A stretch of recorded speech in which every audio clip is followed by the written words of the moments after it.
সংগ্রামী ভাই ও বন্ধুরা, আজকে অত্যন্ত দুঃখের সাথে আমরা জানাতে চাই, যখন আমার বোন মৌমিতা যখন তাকে ধর্ষণ করা হলো, তখন কিন্তু আমরা সবাই প্রতিবাদ জারি রেখেছিলাম।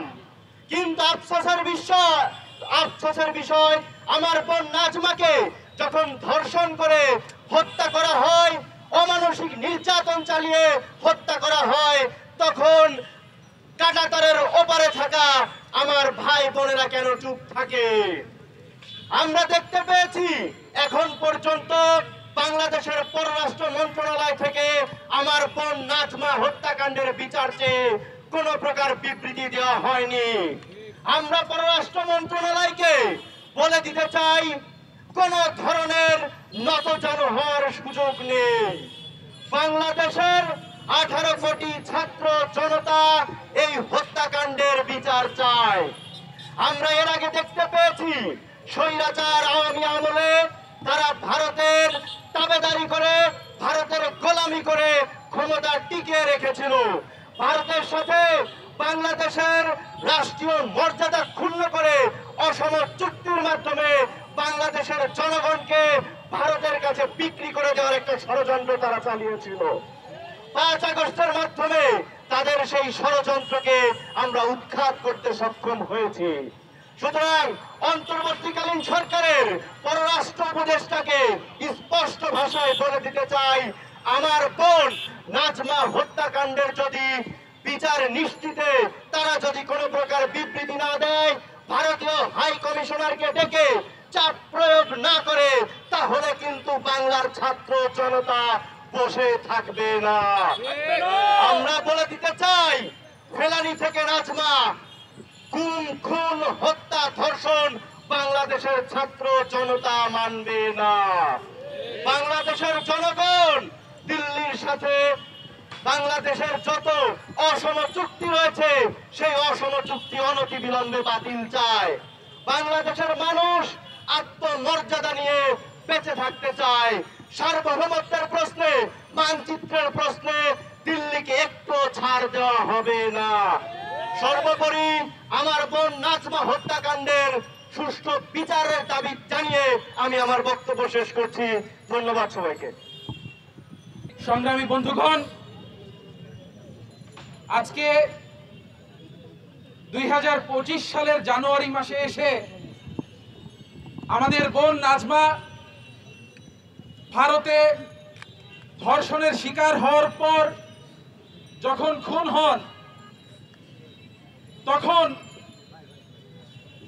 আমরা দেখি এই যে হত্যা, এই যে ভারতে বাংলাদেশি হত্যা কিংবা ভারতীয়দের হাতে কোনো বাংলাদেশির হত্যা বা খুন আজকের কোনো বিচ্ছিন্ন ঘটনা নয়। বাংলাদেশে স্বাধীনতার পর থেকেই ভারত এই দেশের জনগণকে তাদের নিজেদের দেশের সেকেন্ড ক্লাস নাগরিকের মতো করে মনে করে ইচ্ছা মতো খুন এবং ব্যবহার করেছে। বর্ডারে বছরের পর বছর প্রতি বছর শত শত মানুষকে তারা নির্বিচারে গুলি করে হত্যা করেছে, যার কোনো বিচার তো দূরের কথা। এই বাংলায় তারা যে প্রক্সি গভর্নমেন্ট বসিয়ে রেখেছিল, তারা কখনো বিচারটাও চায়নি, বরঞ্চ সেই খুনে তারা নিজেরাও ইন্ধন জুগিয়ে গিয়েছে।